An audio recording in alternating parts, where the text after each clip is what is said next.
আজকে আমি আপনাদেরকে পটল চিংড়ি করে দেখাবো।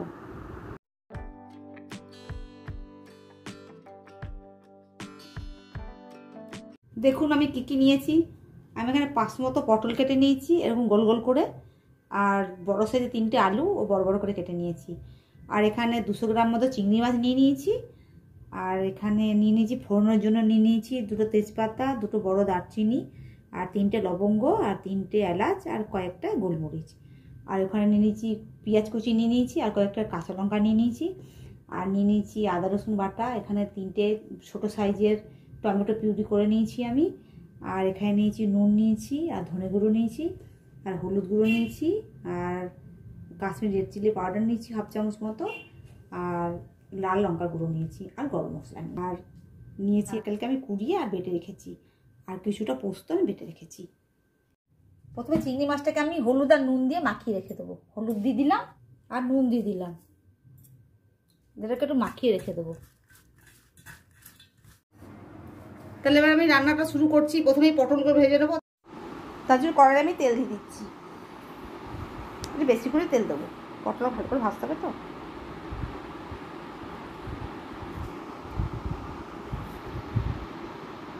এবার পটলটা আমি ছেড়ে দিচ্ছি।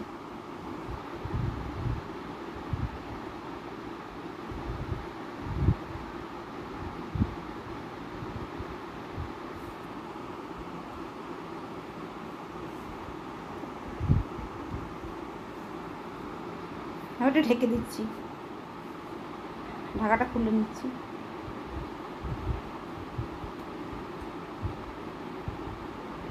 অনেকটাই ভাজা হয়ে গেছে।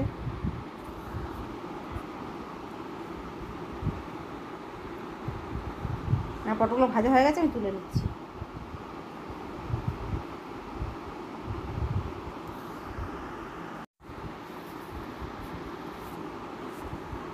ওই তেলের মধ্যে আমি আলুগুলোকে ভেজে নেব।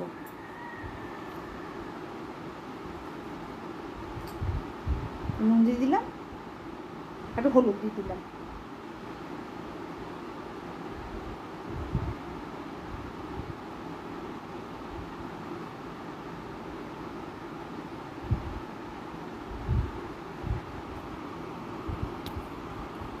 আলুগুলোকে আমি ঢেকে দিলাম, একটু ঢাকাটা খুললাম।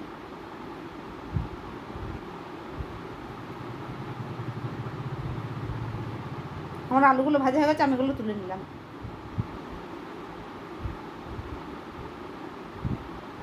তো কড়াইয়ের মধ্যেই আমি একটু তেল দিয়ে দিচ্ছি। এবার আমি চিংড়ি মাছগুলোকে ভেজে নেব।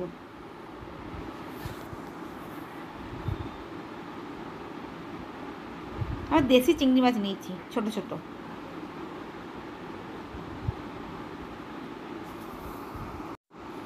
আর চিংড়ি মাছগুলো বেশি ভাজবো না, বেশি ভাজলে আবার রবারের মতো হয়ে যাবে, একটু হালকা হালকা ভাজতে হবে। ভাজা হয়ে গেছে, আমি চিংড়ি মাছগুলো তুলে নিচ্ছি। দিয়ে কড়াই একটু তেল দিয়ে দিচ্ছি।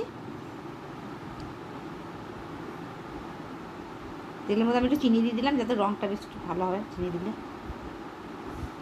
তেজপাতা দিয়ে দিলাম,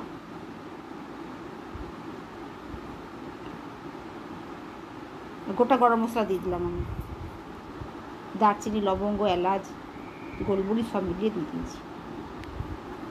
এবার জিরে দিলাম, ফোড়নটা আমার হয়ে গেছে। পেঁয়াজ কুচিটা আমি দিয়ে দিলাম।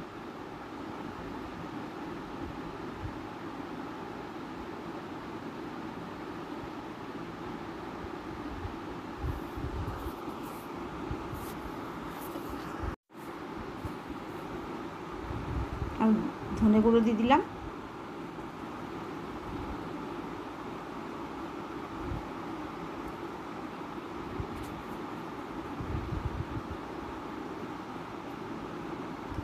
আর টমেটো পিউরিটা দিয়ে দিলাম। এই টমেটোটা পিউরিটা দিয়ে একটু খানিক্ষণ কষিয়ে নিতে হবে। টমেটোর যে একটা কাঁচা গন্ধ থাকে সেটা চলে যাবে।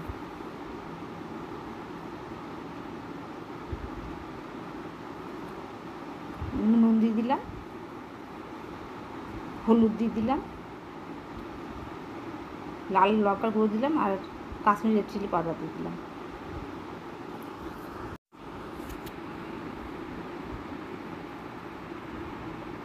মশলাটা ভালো করে আমাকে কষে নিতে হবে।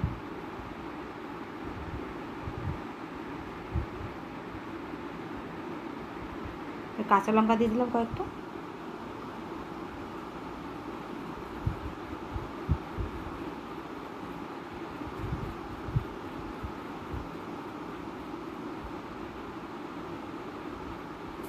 ভালো করে কষিয়ে নিতে হবে মশলাটাকে। আমি আজ যে নারকেল বাটাটা রেখেছিলাম সেই নারকেল বাটাটা দিয়ে দিলাম, পোস্ত বাটাটা দিয়ে দিলাম। এগুলোকে সবগুলোকে একসঙ্গে ভালো করে কষতে হবে।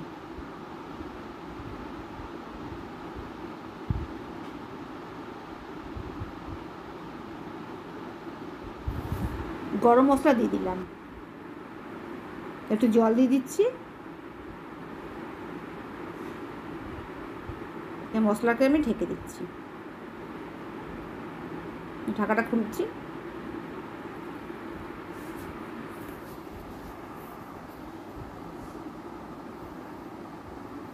মশলাটা আমার অনেকটাই কষানো হয়ে গেছে, এবার তেলও ছেড়ে দিয়েছে। এবার সেই আলুগুলো আমি দিয়ে দিলাম।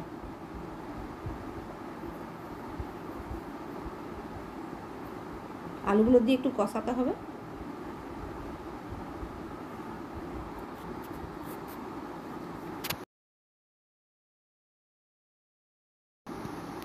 যেহেতু নারকেল দিয়েছি বলে ভালো করে কষাতে হবে।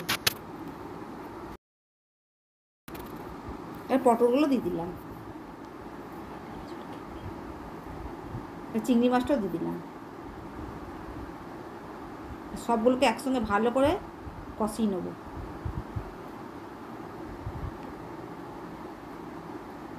একটু জল দিয়ে দিচ্ছি।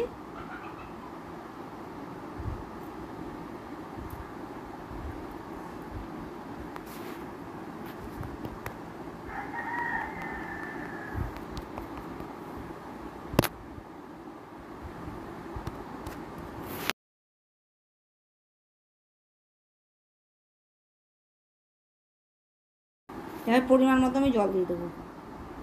খুব একটা জল দেবো না, কারণ এটা তো একটু মাখা হবে, তাই জল দিয়ে দিলাম।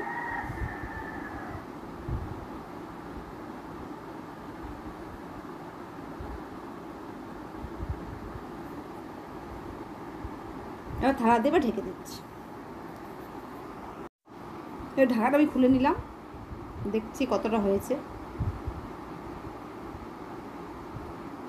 একটু নুন কম হয়েছিল, আমি একটু নুন দিয়ে দিলাম। আপনারাও একটু নুনটা দেখে নেবেন। আমার আলুগুলো প্রায় সেদ্ধ হয়ে গেছে।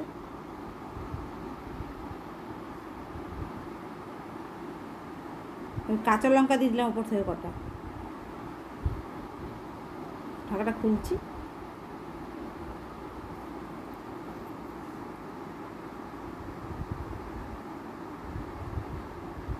সে ভাজা মশলার গুঁড়ি রেখেছিলাম সেটা আমি দিয়ে দিলাম, আর 1 চামচ ঘি দিয়ে দিলাম।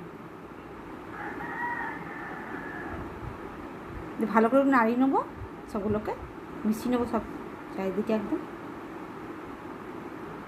এবার আমার পটল চিংড়িটা হয়ে গেছে, এবার আমি তো নামিয়ে নিচ্ছি।